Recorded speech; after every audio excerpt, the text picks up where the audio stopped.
Bem, pessoal, boa noite a todos. Que Jesus nos ampare, que os bons espíritos nos inspirem nesses instantes que vamos passar reunidos para dar continuidade aos nossos estudos de doutrina espírita. Hoje, para falarmos do último capítulo do nosso estudo do Livro dos Médiuns, sobre as reuniões e sociedades espíritas. Queria me desculpar por ontem, os problemas técnicos ontem com a internet, que espero que hoje a gente não tenha esse problema.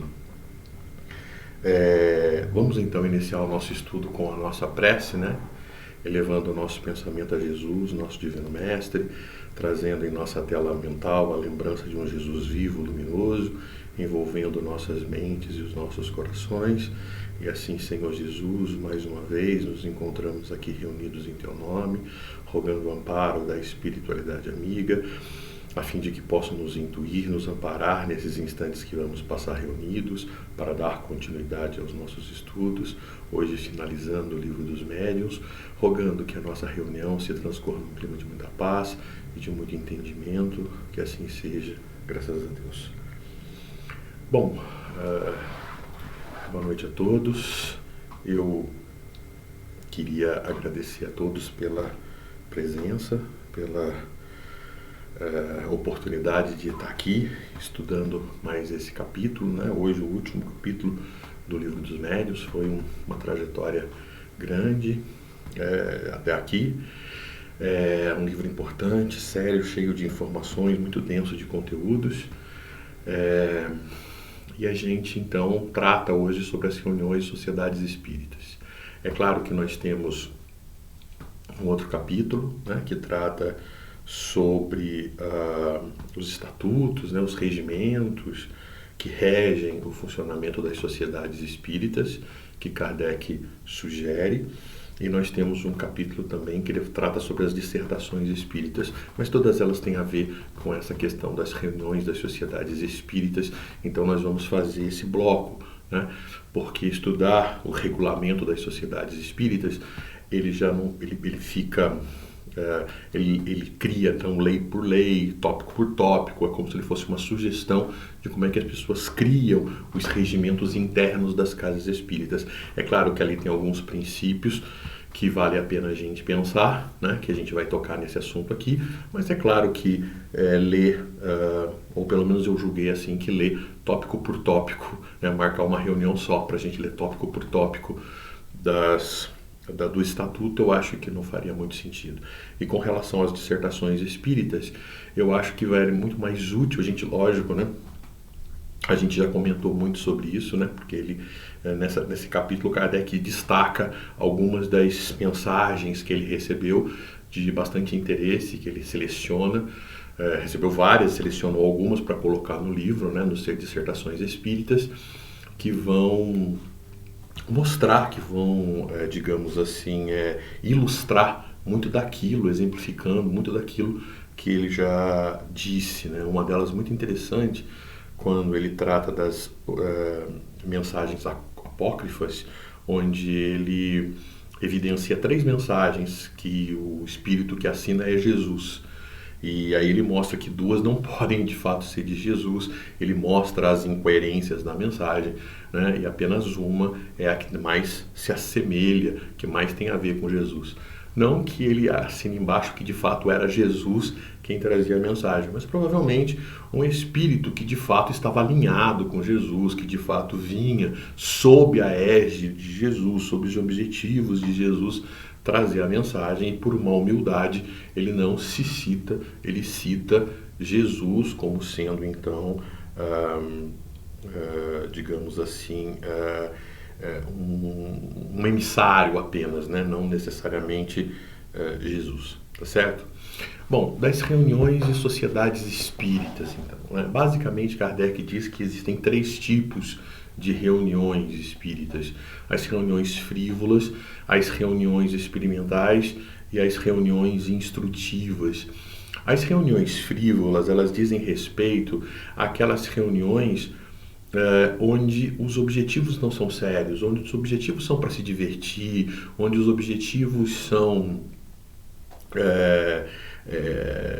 banais, onde os objetivos, onde as pessoas estão muito mais preocupadas com questões corriqueiras, com questões sem muita importância, do que com questões realmente que trazem significado e importância para as nossas vidas enquanto espíritos em evolução, né?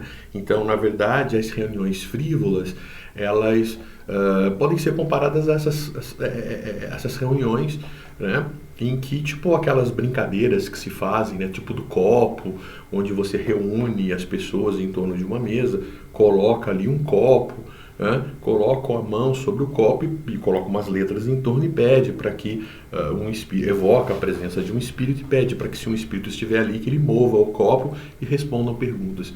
Muitas vezes as pessoas se surpreendem porque o copo se move e algumas respostas são dadas, e obviamente que você não vai acreditar que isso aqui é um espírito sério que está ali, né? É um espírito brincalhão, é um espírito que está ali para se divertir, é um espírito que está ali sem nenhum tipo de compromisso, porque evidentemente que um espírito sério, Emmanuel, André Luiz,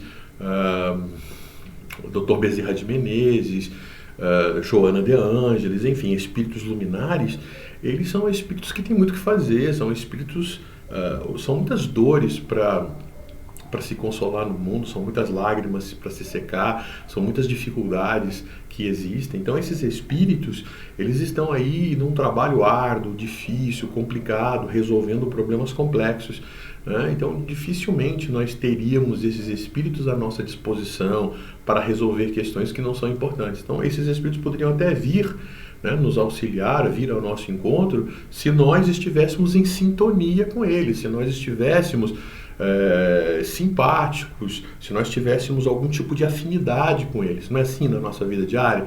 Nós nos afinizamos com as pessoas, e quando nós nos afinizamos, nós gostamos de estar com as pessoas, nós demonstramos os nossos carinhos, os nossos vínculos com essas pessoas, e independentemente de qualquer problema, a vontade de estar junto com essa pessoa, ela é extremamente grande. E quando a gente não está com a pessoa, a gente pensa na pessoa, a gente se lembra da pessoa, porque existe simpatia, porque existe afinidade. Quando a gente se esquece da pessoa, quando não tem vínculo com as pessoas, tudo mais, é porque não existe essa simpatia, porque não existe essa afinidade. E de onde que vem a simpatia? De onde vem a afinidade?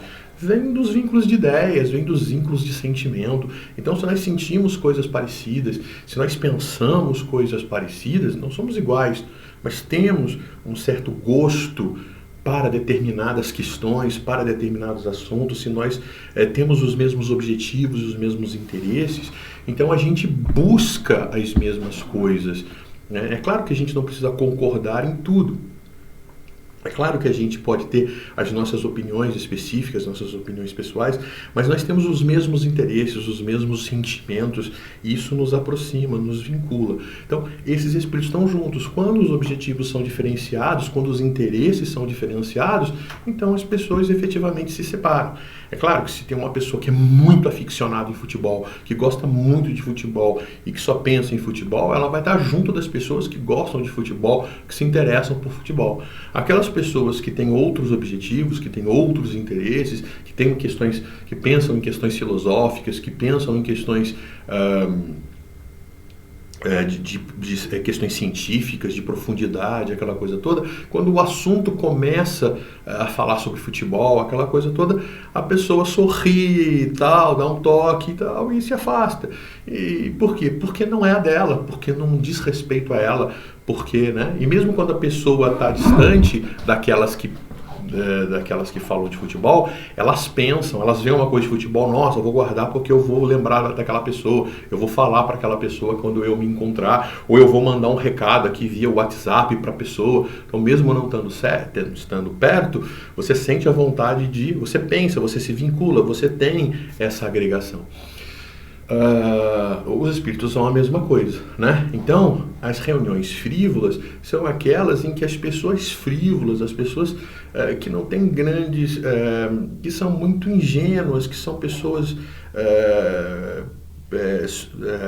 digamos, superficiais, são pessoas que ainda não entenderam os verdadeiros objetivos da vida, são pessoas que ainda estão num pensamento rasteiro, muito preocupado com as coisas materiais e muito preocupada e quando pensam em questões espirituais, são muito preocupadas em como é que podem utilizar os espíritos a seu serviço para resolver problemas de ordem material. Então, sua preocupação é extremamente material. Daí a questão frívola, né, das reuniões frívolas. Né? E, obviamente, não são espíritos grandiosos que se colocam à disposição dessas reuniões frívolas. Nós temos as chamadas reuniões experimentais. As chamadas reuniões experimentais, Kardec diz que são aquelas que estão relacionadas com as reuniões que existem efeito físico, né? Onde você tem a tangibilidade de espíritos, né? Então você pode ver os espíritos mesmo não sendo vidente, né? O espírito se torna material, ele se torna tangível, né? Por conta da agregação de fluido de ectoplasma, né? De fluido especial. Existe transportes de matéria, existe manifestação de cheiro, existe manifestação de voz direta, né? De repente você ouve uma voz, pancadas, uma série de fatores. Então, esse tipo de reunião, né, de reunião experimental, ela tem uma coisa bastante peculiar, ela é muito sui generis. E por quê? Porque ao mesmo tempo em que ela pode trazer instrução, ela pode ser instrutiva, porque ela permite que você investigue, porque ela traz um fenômeno, ela mostra o fenômeno, e a partir do fenômeno você pode investigar, você pode ir a fundo, você pode buscar de fato o que tem por trás daquilo e produzir conhecimento e se instruir com aquele conhecimento. Ou ela pode simplesmente causar curiosidade e descambar por um lado de frivolidade, porque as pessoas podem ficar encantadas com o fenômeno, ficarem deslumbradas com o fenômeno, partirem para o mágico, partirem para ideias sobrenaturais, ficarem na superfície do processo, gostarem de frequentar esse tipo de reunião, mas não para de fato se instruir, para ficar de fato na superfície. Né? Se você pega uma aula de física, por exemplo, né, e o professor mostra um experimento de física, ele mostra um fenômeno de física para você, né, por exemplo, é muito comum, acho que vocês já devem ter visto isso, vocês vão numa feira de ciências, vão numa mostra científica, vocês se deparam lá com o gerador de Van de Graaff, né? E o que é o gerador de Van de Graaff? É aquele aparelho que todo mundo conhece, é uma bola, né, é um aparelho que tem uma correia e tem uma bola na parte final, né, numa das extremidades, e você coloca a mão naquela bola e você, quando tem cabelo, né, em especial cabelo lisos, e o cabelo está extremamente seco, ele arrepia, né, ele fica para cima. E aí é uma diversão, você faz filas ali em torno daquele experimento para que as pessoas ponham a mão e tal. Então isso é um experimento interessante, curioso, divertido, que causa uma certa diversão nas pessoas e tudo mais. Aí quando o professor vai explicar que existe que a esteira que está ali girando, tem um motor ali embaixo, quando você liga, existe uma esteira, que a esteira ela atrita com um rolete, que o rolete é feito de um determinado material, que a fita é feita de um outro material, e que quando existe o atrito, existe a tendência de um ganhar elétron, de outro perder elétron, e aquele que ganha elétron levam cargas lá para cima, e essas cargas polarizam a cúpula, e a cúpula então se distribui no corpo se você estiver isolado, né? Porque se você não estiver isolado você toma choque. Aí você fica eletrizado com a mesma carga, e aí como seus fios de cabelo estão eletrizados com a mesma carga, você tem oposição, né? Os opostos se atraem, mas os iguais se repelem, né? Então se os seus fios de cabelo estão com a mesma carga, então existe umas cargas ficam iguais e elas repelem, por isso que o cabelo fica em pé. São poucas as pessoas que ficam depois para ouvir essa explicação, né? Todo mundo faz a fila, todo mundo quer ir lá, e a hora que começa a física, né? E a física não é o experimento, a física não é o fenômeno ele é da natureza, ele é um fenômeno natural. A física é o quê? A física é a explicação do fenômeno, é o conhecimento que se tem do fenômeno. E aí quando as pessoas... E é ali que você se instrui, é quando você olha, é quando você ouve a explicação e você vê se você entendeu, se você não entendeu, você volta para o fenômeno e você faz pergunta. Mas por que isso? Mas por que aquilo? De que material é o rolete? De que material é a correia? É a fita? E se fosse tal material? E se não fosse? E não sei o que e tal. Dali, das perguntas e de observar o fenômeno e da discussão sobre o fenômeno, existe a possibilidade de você se instruir.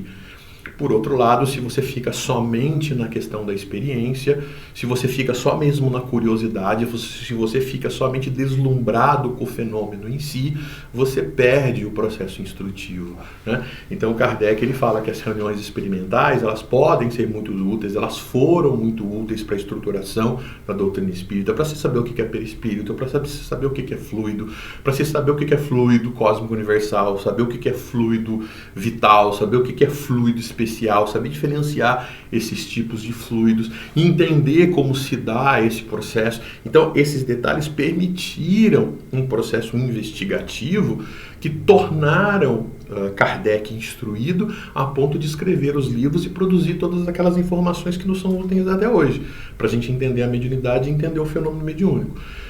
Entretanto, se ficar apenas no ponto de vista da curiosidade, do interesse, então a reunião ela pode descambar para uma certa frivolidade, tá certo? Então a gente tem que tomar um certo cuidado com essas questões, a gente tem que tomar muito cuidado porque a gente passa muito perto dessas questões. Às vezes a gente não tem o interesse de ser frívolo, às vezes a gente não tem a intenção de ser frívolo, mas quando a gente vê, a gente está sendo frívolo, a gente está deixando o nosso lado frívolo entrar em questão e, portanto, a gente tem que tomar cuidado se todas as vezes que a gente está indo à casa espírita, se a gente está realizando um trabalho mediúnico, se nós, enquanto médium, estamos indo para o trabalho, se nós, de alguma forma, se aquela atividade, se aquele propósito todo, ele está, de fato, sendo importante para nos instruir ou se ele simplesmente está se servindo por uma frivolidade, por um entretenimento, para outras questões que não são as mais importantes. Tá certo? Continuando aqui.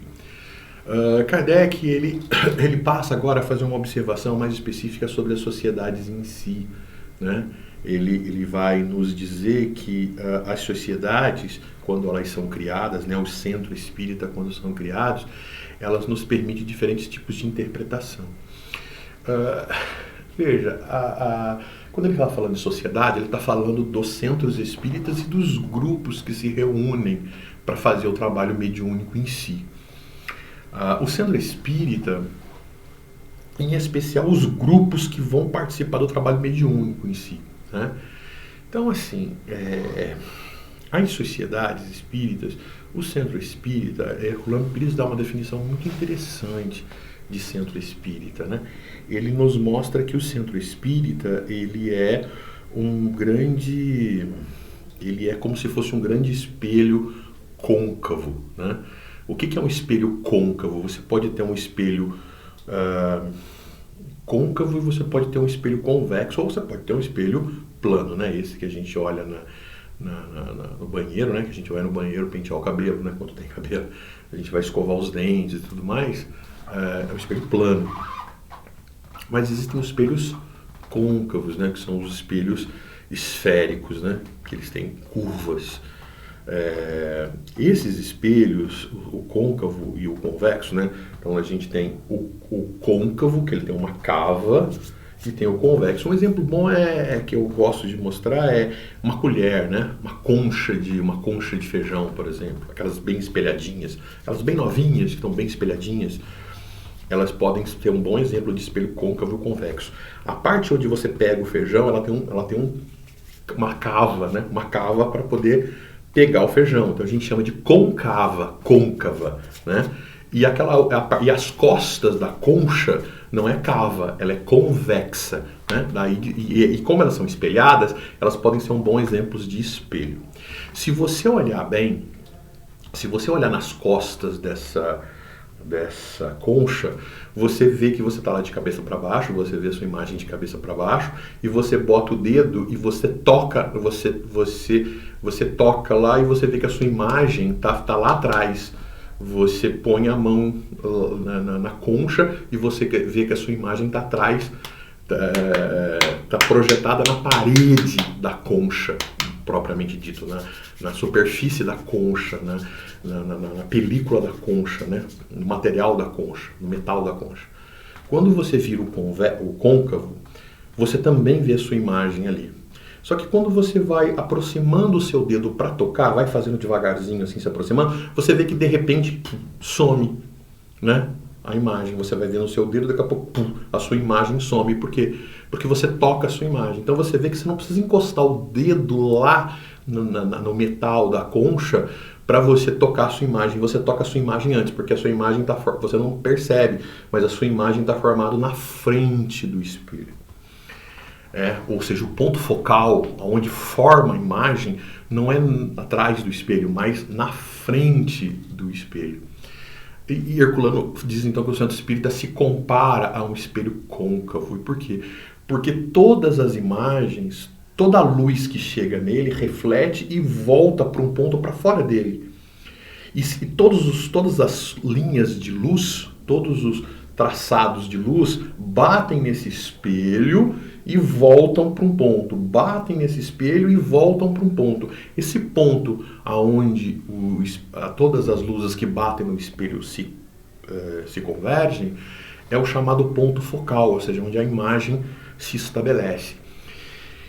E Herculano diz então que o Santo Espírito é comparado a um espelho côncavo porque é nesse ponto onde todas as luzes da doutrina espírita, as luzes do conhecimento doutrinário, elas convergem sobre o indivíduo que ali é colocado, que ali procura a casa espírita, né? Que procura a casa espírita para que ele possa se esclarecer. E a partir do esclarecimento, ele se consola, ele se organiza, se estrutura e busca o seu processo de evolução.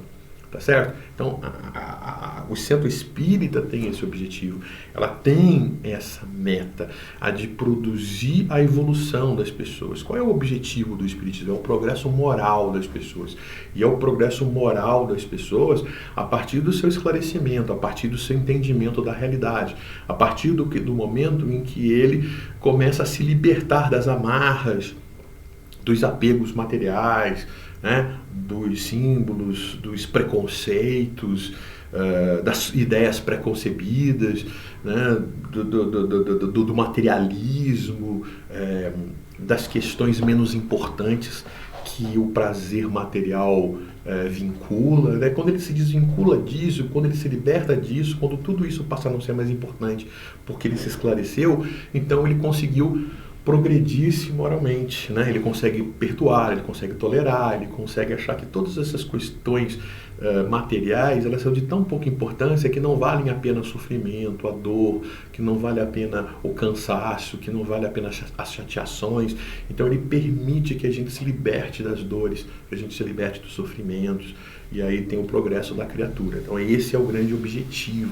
E conhece-se o verdadeiro espírita, então, pelo esforço que faz por se melhorar, pelo esforço que faz para ir à casa espírita, e nos estudos espíritas ele vai para esse processo.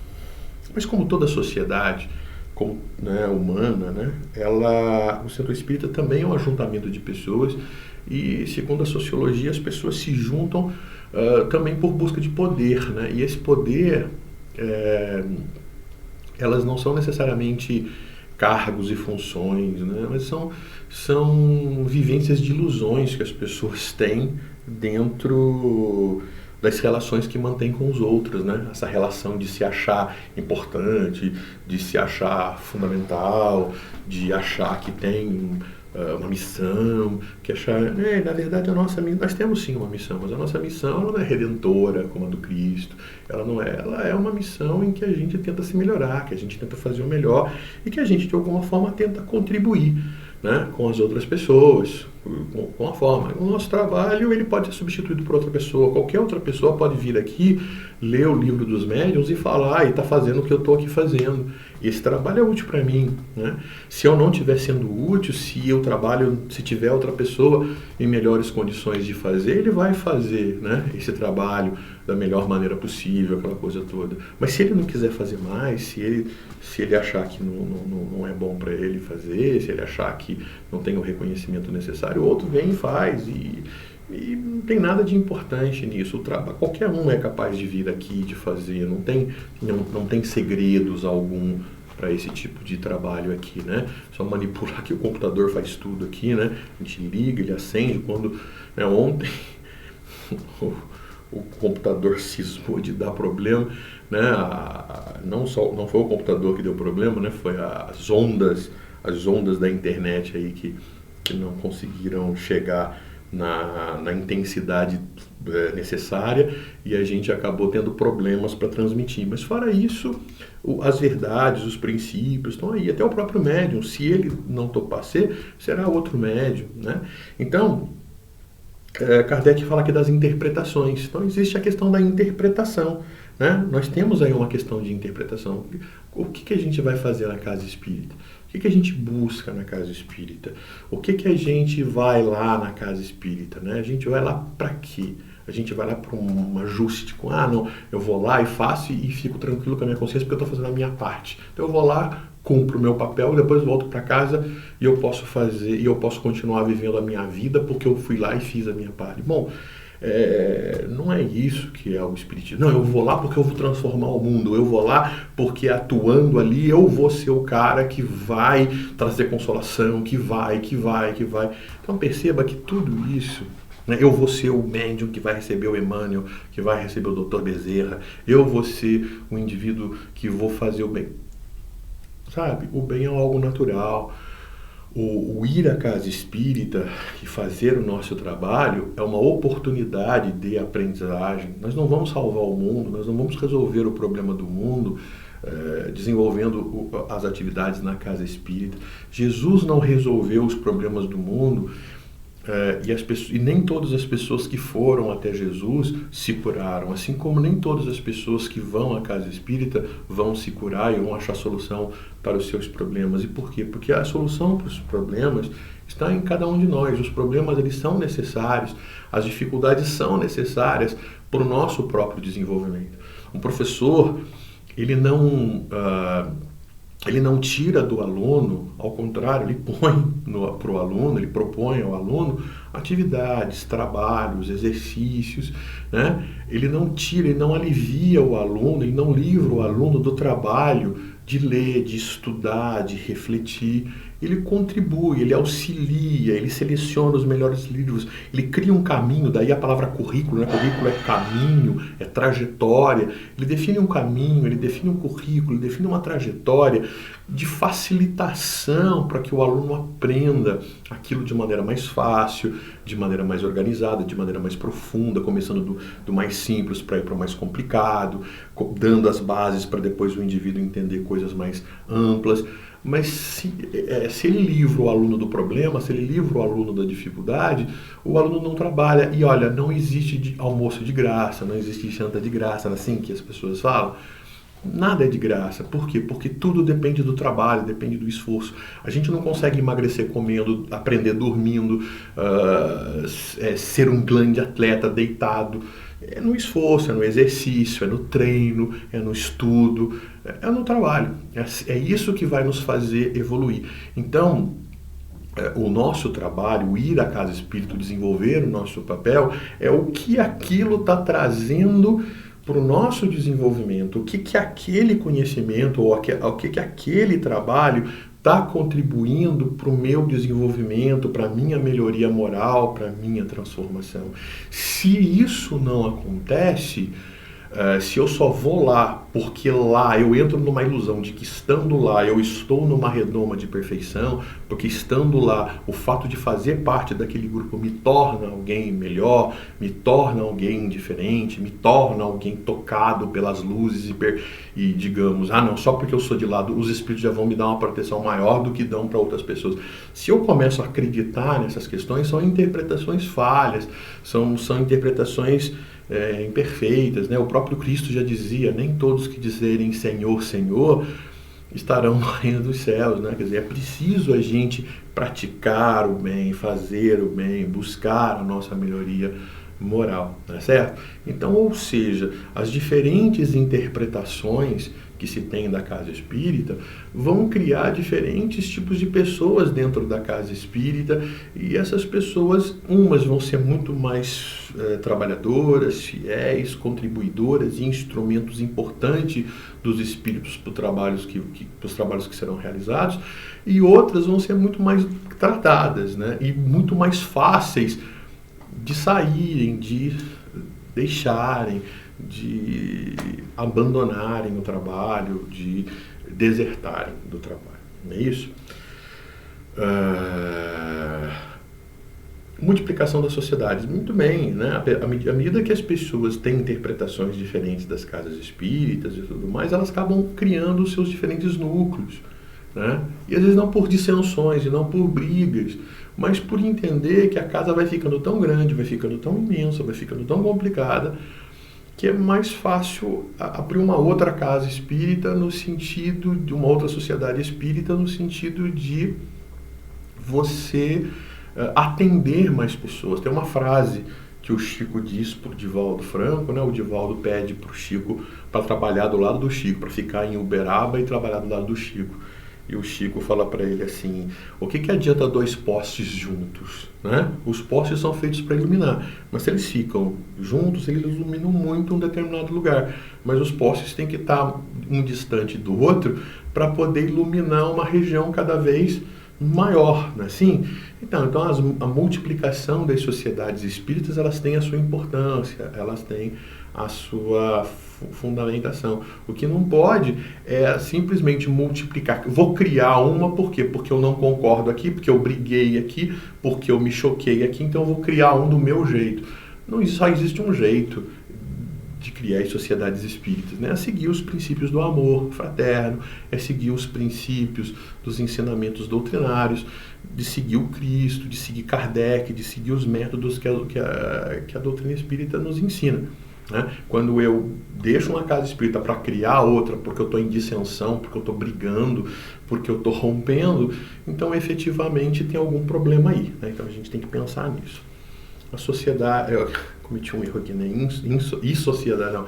O I está do outro lado, né? É sociedade indissolúvel. As sociedades serão indissolúveis, as sociedades elas serão cada vez mais fortes quando o objetivo das pessoas foram de se instruir, né? Quando as sociedades começam a se enfraquecer, quando tiver muito mais fenômeno, quando tiver muito mais trabalho mediúnico na casa espírita e não tiver estudo, né? O estudo é importante. Se você simplesmente participa de uma reunião espírita para receber espírito, fiscalidade, porque eu recebi espírito, o espírito foi beneficiado, as pessoas que foram até lá e ficaram livres dos processos obsessivos foram beneficiados e eu contribuí, perfeito, ótimo. As pessoas foram beneficiadas, os espíritos foram beneficiados, e você, né? O que você trouxe de importante? Quando as dificuldades se aproximarem da sua vida, quando as dificuldades acontecerem na sua vida, o que vai de fato dar suporte para que você não rompa, para que você não abandone, para que você continue no caminho certo, para que você continue no caminho do equilíbrio? Nada, porque você trabalhou no bem, mas você não deixou o bem entrar em você. Você entrou no espiritismo, mas você não permitiu que o espiritismo entrasse dentro de você. Então os estudos, o debate, o esforço fundamental para que os ensinamentos, para que as coisas que você observou na sessão espírita modifique você, transforme você, é elemento extremamente importante, tá certo? Muito bem. Quando você vai ter um trabalho mediúnico, você tem elementos novos, né? Existem pessoas que querem entrar. Veja, fazer um grupo muito pequeno no trabalho mediúnico não é bom, né? Vamos fazer um trabalho mediúnico, então, uma pessoa, um médium, 2 médiuns, 3 médiuns. Veja, nós necessitamos do apoio do outro, né? Nós somos espíritos falhos, nós somos espíritos imperfeitos, né? A gente às vezes não consegue focar, a gente está aqui pensando, mentalizando alguma coisa, de repente o nosso pensamento voa, o nosso pensamento foge, nosso pensamento, né? Então o outro, também com o pensamento, com outro pensamento, a gente pode juntar uma força mental, uma concentração mental que junto produz algo importante da energia material grosseira importante que os espíritos possam trabalhar e trazer contribuições para todos que ali estão ou que se beneficiam dessa reunião ou que estão vinculados mentalmente em tratamento, né, a partir dessas reuniões, sejam eles desencarnados, sejam eles encarnados.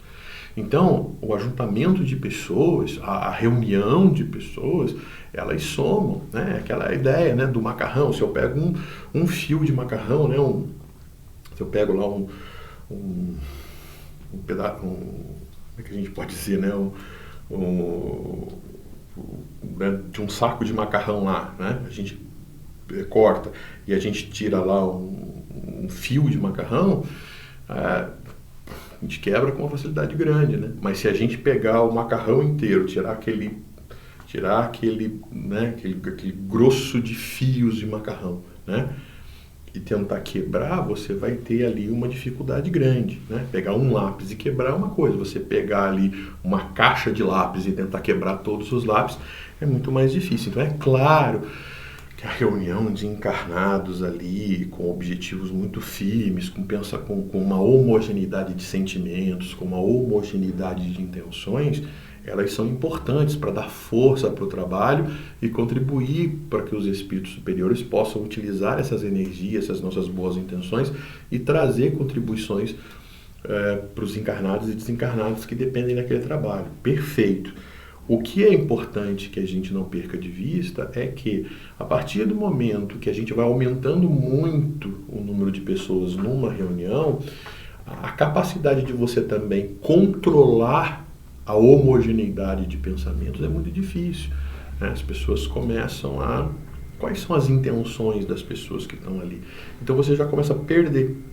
Então existe um número, até o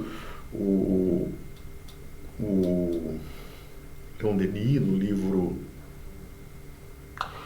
O Invisível, né? Ele cita o número de 12, né? Provavelmente influenciado por Moisés, quando ele pega as 12 tribos de Israel para conversar com Jeová, enfim, é um número de pessoas não muito grande, não muito pequeno, onde você define, não existe um número cabalístico, um número específico, mas Kardec ele dá ali uma ideia para que a gente use o bom senso e entenda um grupo que você possa criar que não seja um grupo desarmônico, onde a quantidade muito grande possa atrapalhar a harmonia e os objetivos do trabalho, assim como um grupo muito pequeno também não auxilia nesse ajuntamento de intenções, de energias importantes para a realização do trabalho, né? Então, você tem que manter um grupo coeso nesse aspecto. Mas sempre existe gente nova que está para entrar, né? Gente que sai, gente que entra, gente que sai porque adoeceu, gente que sai por conta de determinados outros desafios, porque vai participar de outros trabalhos, né? Porque vai ter outra função do trabalho e sobra uma vaga nesse trabalho e você vem ali e coloca outras pessoas. Então, é importante. Na casa espírita, como a gente diz, existem as pessoas que precisam do tratamento, porque a casa espírita é um hospital. Existem as pessoas que precisam dos esclarecimentos, porque a casa espírita também é uma escola. E existe a casa espírita, existe também as pessoas que vão à casa espírita no sentido de entender que ali vão ali para fazer orações, vão ali para buscar a orientação espiritual, porque a casa espírita também é um templo, não é isso? E a casa espírita é um local de trabalho, as pessoas vão ali para trabalhar e um dos trabalhos que tem são nas sessões espíritas, são nas sessões, são nas reuniões espíritas. Não é todo mundo que tem que participar das reuniões espíritas, né? As reuniões Kardec vai orientar que as reuniões sejam fechadas, né? Onde as reuniões são limitadas, né? Por quê? Porque as pessoas vão com intenções muito diversas, e então os elementos novos precisam ser muito bem escolhidos para que a pessoa, não pode ser assim, chegou na casa espírita e vai sendo convidada para participar de uma reunião mediúnica, né? A pessoa tem que entender, a pessoa tem que começar a fazer parte. O trabalho mediúnico, as pessoas têm as suas indecisões, têm as suas inseguranças. O médium, puxa, será que a pessoa está aqui para me avaliar? Será que a pessoa está aqui para saber se é verdade ou não? Será que a pessoa gosta de mim? Será que a pessoa não gosta de mim? Então, você precisa criar uma espécie de... O trabalho mediúnico, existe uma precisa existir uma homogeneidade de sentimentos e uma homogeneidade de objetivos. Então, para que isso exista, é preciso que todos os membros possam criar entre si, não vou dizer uma amizade profunda, né? Porque às vezes isso é muito difícil, porque as pessoas têm características diferentes e às vezes não têm afinidades todas iguais.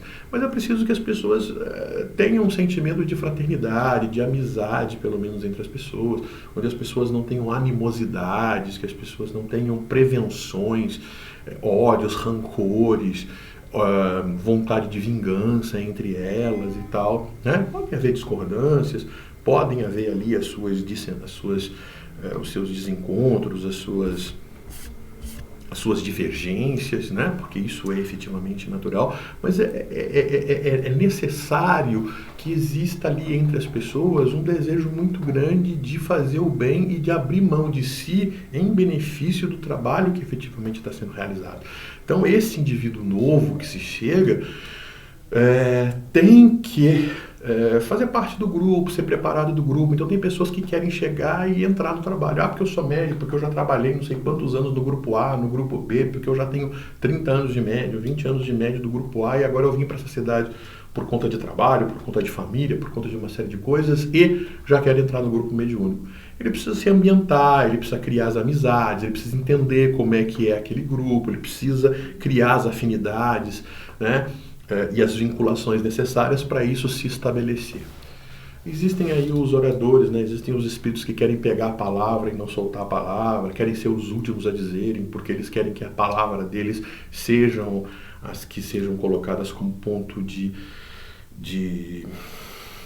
definição, né? Assim como alguns elementos novos também querem impor o seu ponto de vista e não permitem as discussões, né?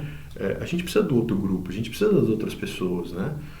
A gente precisa ouvir o que as pessoas têm a nos dizer. Então, não, eu acho que tem que ser assim, porque tem que ser assim, porque não. Você já ouviu as outras pessoas? Você já viu os outros trabalhadores? Você acha que os outros trabalhadores nessa condição, você faria. Nessa condição, você acha que é importante.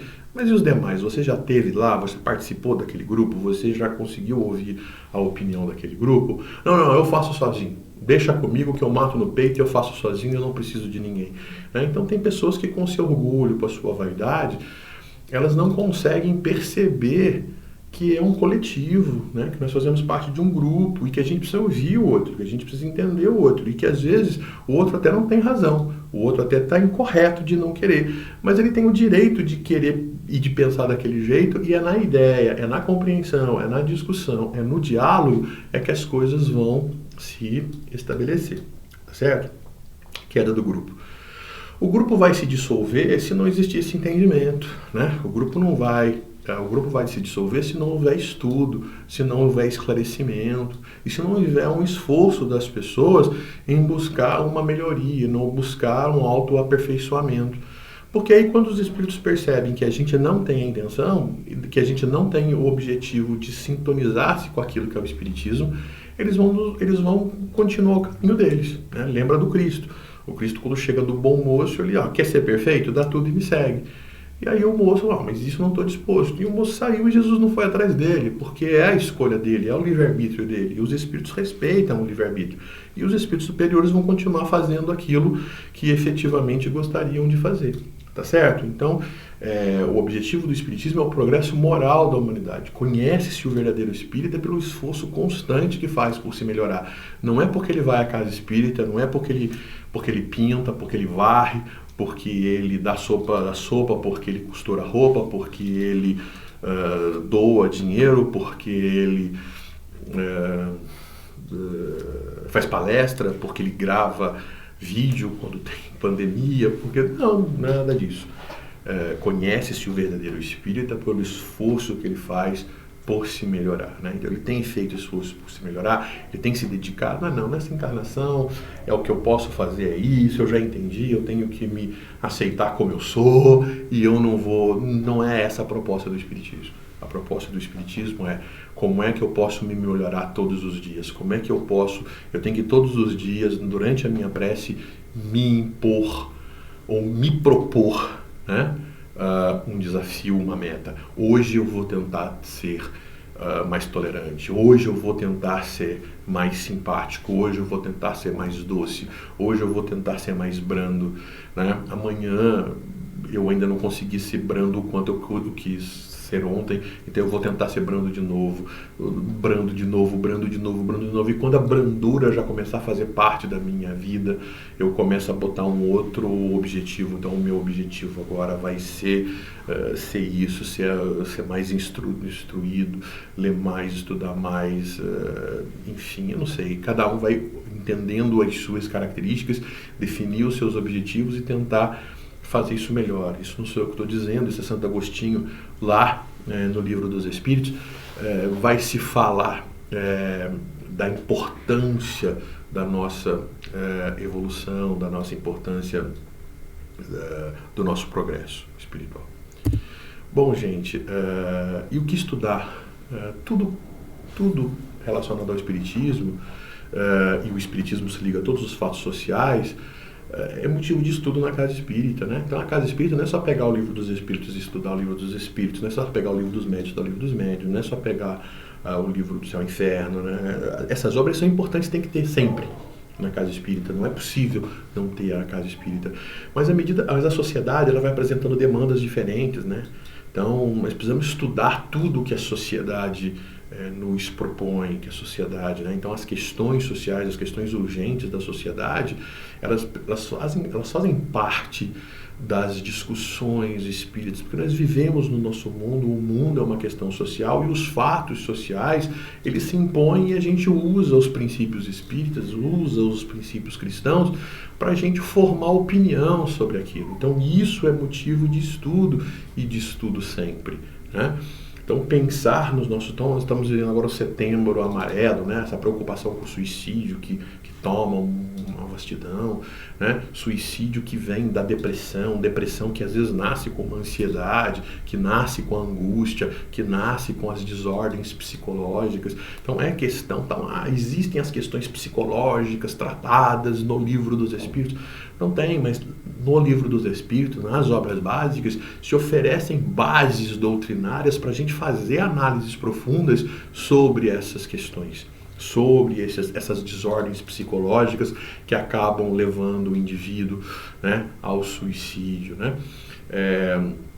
Existe a questão da saúde, né, os problemas de saúde, os problemas dos vícios, né, que o Espiritismo ajuda a gente a refletir sobre a questão dos vícios, né, ajuda a gente a refletir sobre a questão da busca pelo prazer, daquilo que do prazer que é bom, do prazer que a gente deve cultuar na nossa vida, porque ninguém vive sem prazer, né? O prazer é algo bom, mas que prazeres são esses que a gente está cultuando na nossa vida e que prazeres são aqueles que não são bons e que a gente deve deixar de lado, né? Então, as festas, é proibido, não é proibido, a gente pode participar, não pode participar. Então, todas essas questões, todos esses processos da nossa vida, elas fazem parte da nossa relação e esses fatos sociais devem ser problematizados e se estudados na Casa Espírita. O que se deve evitar, e Kardec é muito claro nisso, são as questões políticas, né? As preferências políticas. As preferências políticas, elas extrapolam as questões científicas, elas extrapolam as questões filosóficas, elas extrapolam as questões religiosas. E a partir daí, elas vão para o campo da opinião e aí cada um tem uma. E aí, se a gente começar a se polarizar em termos de opinião, a gente começa a atrapalhar aquilo que é a consecução dos objetivos das sociedades espíritas. Então nós, né, espíritas, nós dirigentes espíritas, nós trabalhadores espíritas, nós espíritas trabalhadores, a gente deve evitar, né? Nós temos as nossas opiniões políticas, nós temos as nossas intenções políticas, nós temos, ok, perfeito, e todo mundo tem o direito a ter a sua opinião porque é cidadão. Mas dentro da casa espírita, dentro das sociedades espíritas, nas relações com as pessoas espíritas, a gente deve evitar esses assuntos, a gente deve evitar essa questão, porque as pessoas podem achar que essa é a opinião da casa, que essa é a opinião da doutrina, que essa é a opinião, e não existe isso. Né? Isso não faz parte dessas questões. Né? Eu posso ter uma opinião pessoal, mas eu não devo externá-las, essas opiniões. É claro que se me perguntam fora do contexto da casa espírita, né, eu sou professor, eu dou aula, e o meu aluno pode depois, no final da aula, me perguntar a opinião. Eu tenho amigos que estou andando na rua, alguém pode vir me perguntar e fazer uma análise, eu posso dizer, mas se a gente puder evitar dizer, se a gente puder evitar, principalmente as pessoas de mais destaques, as pessoas que têm uma certa posição de direção numa casa espírita, né? Por quê? Porque as pessoas podem confundir a sua opinião pessoal com a sua opinião com a opinião do centro espírita, com a opinião da causa espírita, com a opinião... Então a gente pode falar de políticas em termos da política no sentido amplo, né? Quais são as políticas públicas que são bem aceitas à doutrina, né? Quais são as políticas públicas que deviam ser consideradas pelos políticos, mas quando a gente se vincula a uma opinião política partidária, quando a gente se vincula a isso passa a ser um grande problema, uma grande dificuldade e um ponto de dissensão na doutrina espírita, né? Lembremos que o objetivo do Espiritismo é sempre o progresso da humanidade, certo? Bom, gente, a gente vai chegando ao fim do nosso estudo. Hoje é o nosso último estudo, né? É o nosso último estudo do Livro dos Médiuns, e a gente falou sobre a mediunidade. A mediunidade é um campo aberto, né? Ela abre horizontes para cada um de nós. E ela abre os horizontes porque ela amplia a visão de dois mundos. Ela nos mostra que não existe um mundo só, existe um outro mundo, e que esse mundo está em total relação. Né? Quando Jesus disse, né, e sobre essa pedra edificarei a minha igreja, né, e ele fala, tu és Pedro, né, que é feito a pedra onde edificarei a minha igreja, ele não estava falando da pedra física, ele não estava falando da igreja física, ele estava falando da mediunidade, porque é a partir da mediunidade em que os espíritos podem se comunicar, que as intuições podem se estabelecer e que as orientações do Cristo podem se manifestar em todos os pontos, e que obsessores que também se manifestam podem ser orientados. Então, a mediunidade é a grande pedra na qual Jesus edificou e edifica a sua igreja. Não é isso? A gente não pode esquecer, né, que a morte não existe, e a mediunidade amplia a nossa visão sobre isso, né? Então ela abre uma porta da consolação a partir do esclarecimento, né? Ela nos permite a comprovação da sobrevivência da alma, né? E aí ela une, ela permite de fato a união do homem com Deus.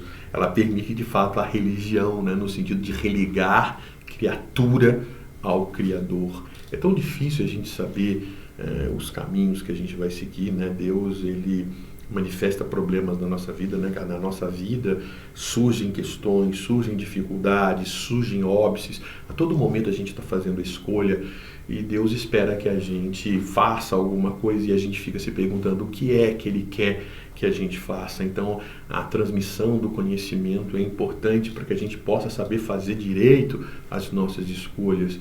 E a doutrina espírita, ela não diz o que a gente deve fazer, mas ela amplia as bases do conhecimento para que a gente possa entender. E quem amplia essas bases é a mediunidade, né? Foi pela mediunidade que os espíritos trouxeram oportunidades de estudo para Kardec desenvolver todo o conhecimento que a gente tem.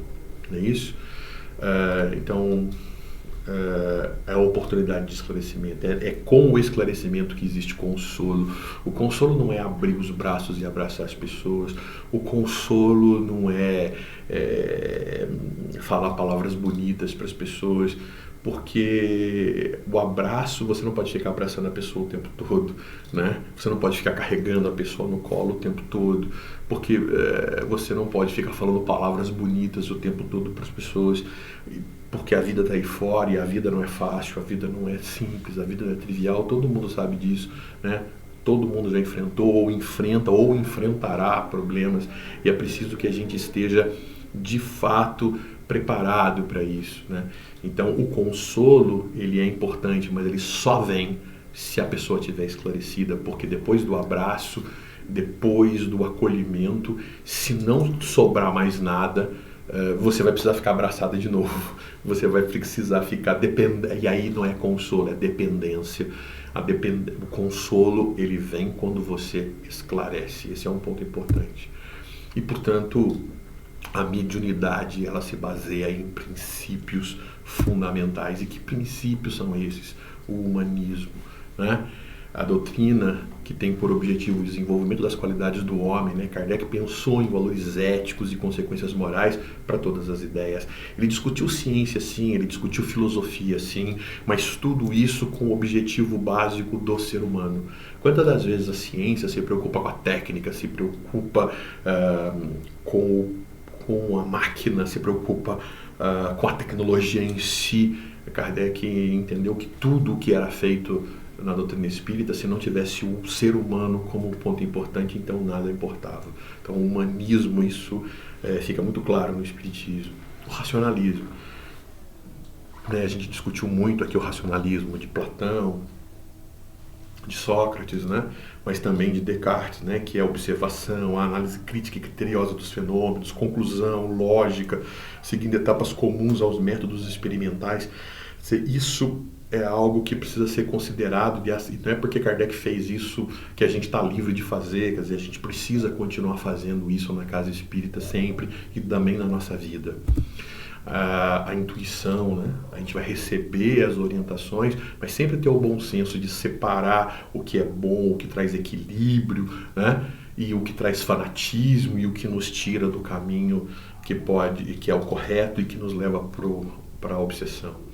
O universalismo, né? O controle universal do ensino dos espíritos, não existe só para um, não existe só para outro, né? O trabalho é todo e está coerente com uma gama de outros processos, né? Outros estudos, outras missões, outras mensagens que vieram, né? A nossa mensagem não pode ser única e a gente acreditar que ela é certa sendo única e não estando em desacordo com uma série de outras. Existe uma unidade doutrinária, e essa unidade doutrinária é o consenso dos princípios dos ensinos espíritas. Kardec não se contradiz em nenhum dos seus livros, em nenhum dos seus capítulos, né? Isso dá segurança para a gente continuar, não de que a gente tem a verdade absoluta nas mãos, mas a gente está no caminho que leva a essa verdade, né? Então, de fato, nós temos o humanismo, nós temos o racionalismo, né? Então, o espiritismo não reclama a crença cega. Quer que o homem saiba porque crê. Apoiando-se na razão, será sempre mais forte do que se apoiam no nada, daqueles que se apoiam no nada. Então, o espiritismo não quer simplesmente propor uma crença, ele quer que as pessoas entendam por que é que creem naquilo, por que aquilo é considerado verdade. O espiritismo não nos impõe uma coisa e quer que a gente creia, ele quer que a gente entenda por que aquilo deve ser alvo de crença. Não é isso? Então não esqueçamos, né? A gente viu isso durante o estudo todo, né? O espiritismo é baseado em observação, é baseado em registro das observações, em comparação de dados, em análise dos resultados, em sistematização dos dados, na obtenção de conclusões e aí sim depois na publicação, né? Na composição de livros, na estruturação de resultados para que todo mundo saiba. Tá certo? Então a intuição sim, mas toda ela passada no crivo da razão, né? Esse elemento importante, a universalidade, ela não vem apoiada nisso tudo. Então, o que é o livro dos médiuns que a gente estudou? Ela é um ensino especial dos espíritos sobre a teoria dos gêneros, de manifestações, os meios de comunicação com o mundo invisível, o desenvolvimento da mediunidade, as dificuldades e os tropeços que podem encontrar na prática do espiritismo, constituindo o segmento de O Livro dos Espíritos.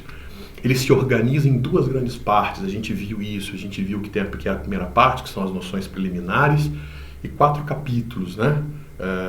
E a segunda parte tratando sobre a questão das manifestações espíritas, e aí 32 capítulos. Na primeira parte a gente viu espíritos, né? A gente viu o maravilhoso e o sobrenatural, a gente viu que existem espíritos, mas que espíritos são? É o fantasminha, é a fumacinha? Que espíritos são aqueles que nós espíritas de fato acreditamos? No sobrenatural, no maravilhoso, na tendência que as pessoas têm? Não, existe um método para que a gente separe o que é maravilhoso, o que é sobrenatural, do que é efetivamente real, né? Analisamos os sistemas, né? Existem explicações que tentam explicar os fenômenos, mas não explicam o fenômeno de uma forma geral, são sistemáticos, e Kardec separou e mostrou por que a doutrina espírita é considerada uma tese, é uma doutrina e não simplesmente um sistema explicativo, porque ele não se explica apenas aspectos individuais, explica isso, mas não explica aquilo, não. Ele tem uma teoria que explica todos os fatos e não individualmente por partes, não é isso? Então, a doutrina espírita, ela nos permite, depois na segunda parte, estudar a ação dos espíritos sobre a matéria, né? Nós vimos aqui como é que os espíritos podem sim agir sobre a matéria quando tem o médium. A gente viu sobre as manifestações físicas das mesas girantes, né? Viu que tinha lá um fluido, né? Chamado fluido cósmico universal, que juntamente com o fluido vital se transforma em fluido especial, e é esse fluido especial que é utilizado para as manifestações físicas. Vimos que tem as manifestações inteligentes, né? E aprendemos tudo sobre a teoria das manifestações físicas, né? Como é que as manifestações físicas acontecem. Vimos que podem acontecer manifestações espontâneas, vimos das chamadas manifestações visuais, estudamos a bicorporiedade e a transfiguração, né? Temos aí um exemplo aí do Chico ao lado de um espírito usando um médium para aparecer, né, para se materializar, para se transformar tangível. A gente viu sobre o laboratório do mundo invisível, como é que os espíritos lá produzem substâncias que trazem cura, que trazem a tinta da psicografia direta. Vimos sobre os chamados dos lugares assombrados, né? Será que existem lugares preferencialmente assombrados? Né? Vimos que não. Vimos que os espíritos se utilizam, às vezes, do nosso medo para criar essas imagens, né? Para se aproveitarem do nosso medo como energia para poder fazer os efeitos que necessitam. Vimos sobre a natureza das comunicações, como é que são as comunicações. Vimos sobre a sematologia, a tipologia, que são aquelas comunicações que são feitas através de sinais, né? De códigos. A pneumatografia, né? Que são a pneumatofonia, que são aquelas mensagens escritas diretas, né, chamadas escritas diretas, a psicografia, a escrita intuitiva, a escrita mecânica, a escrita semimecânica. Vimos sobre os médiuns, os tipos de o que são médiuns, quais as características do médium, o que define o médium geral, o que define o médium específico, né, o médium que a gente chama de trabalho, o chamado médium ostensivo do médium comum, né? Vimos que tem os médiums escreventes ou psicógrafos, né? A gente viu as diferentes formas da psicografia, como é que a psicografia foi útil para todos nós. Vimos que existem médiums especiais, né? Todos os médiums são especiais porque têm as suas especialidades, as suas especificidades das suas encarnações são utilizadas pelo espírito. Não existem médiums mais importantes do que o outro, que existem médiums especiais porque podem oferecer especialidades, características que outros médiums não têm porque tem outras. Todos são importantes, mas cada um tem pode se constituir num instrumento diferente, né, para o espírito, na comunicação. Vimos como é que foi feita a formação dos médiuns, como é que deve ser feito o desenvolvimento mediúnico. Vimos sobre os inconvenientes e perigos da mediunidade que tem a ver com os processos obsessivos, né? Vimos sobre o papel dos médiuns, nos processos de comunicação. Falamos sobre a influência moral do médium, né? Que a mediunidade em si, como mecânica, não depende da moral do médium, mas é óbvio que os espíritos superiores preferem os médiums de melhor moral para serem utilizados em seus trabalhos. Vimos que os meios, né, o meio, a influência do meio, né, como é que de uma certa forma o meio em que a gente está pode influenciar. Vimos que existem fluidos doentes, fluidos deletérios, fluidos negativos, contaminações fluídicas de determinados ambientes, né? Vimos que não existe mediunidade nos animais, apesar deles poderem ter algumas faculdades mediúnicas. Vimos especificamente sobre a obsessão e sobre os processos de desobsessão. Falamos sobre a identidade dos espíritos, como identificar os espíritos, né? Trabalhamos um pouco sobre isso, né? Enfim, eu ia falar mais coisas, mas a gente tem o tempo limitado aqui, né? Então a gente aqui falando um pouquinho sobre o que a gente viu no Livro dos Médiuns. Vimos sobre as evocações, vimos sobre as perguntas que podem ser feitas, né? Vimos que a evocação é sempre melhor do que as manifestações espontâneas. Vimos que fazer perguntas aos espíritos precisam ser pensadas, analisadas, raciocinadas. Não é ficar falando à toa ali, porque senão a gente perde os objetivos e a gente não pode fazer os espíritos superiores perder tempo, porque se a gente fizer isso, eles vão embora e nós vamos ficar à mercê dos espíritos inferiores. Vimos que se a gente fizer as perguntas, saber fazer direitinho os estudos e análise, a gente vai ficar livre das contradições e das mistificações dos espíritos. Vimos que o charlatanismo e o embuste é fruto, muitas das vezes, dos interesses materiais que os médiuns podem decair, né? E podem se envolver com esse tipo de coisa, buscando interesses materiais nessa perspectiva, né? E a gente deve evitar, e tentando perceber que uma forma de se evitar isso é lembrar que o nosso vínculo é Deus, né? É o Cristo, é Kardec e as obras subsidiárias, e tudo que estiver fora desse tripé, a gente deve, dessa estrutura triangular aí, a gente deve deixar de lado, né? A gente deve usar o bom senso desses princípios para não fugir, né? A palavra mata e o espírito vivifica, né? Então, a gente hoje viu sobre as reuniões espíritas, viu que é assim que deve ser feito as reuniões espíritas, né? Os regulamentos das sociedades espíritas devem considerar isso, e algumas mensagens que estão na direção desse processo, né? Enfim, gente, eu espero que de alguma forma esse nosso estudo, né, possa ter contribuído para todo mundo, né? Espero que o Livro dos Médiuns é um livro fantástico, é um livro importante, é um livro especial, e eu espero que de alguma forma esse livro tenha contribuído muito para todos, né? E atendendo a questão 387 do Consolador de Emmanuel, qual é a maior necessidade do médium? Evangelizar-se, né? Em sua romanagem, a gente vê o trabalho do Chico aí, um grande exemplo para todos nós. Ele diz que começar é fácil, continuar é difícil, e é difícil chegar ao fim é crucificar-se, né? Então o trabalho do médium é sempre um exercício. Eu espero que de alguma forma esse nosso estudo do Livro dos Médiuns possa ter trazido contribuições significativas para que todo mundo possa desenvolver a sua mediunidade com Jesus e com Kardec. Eu gostaria de agradecer a todos por terem me dado essa oportunidade de estar aqui, né? Conversando com vocês, falando com vocês. Hoje é o nosso último estudo. Quem sabe o ano que vem nós possamos estar juntos, a gente possa se encontrar presencialmente, né?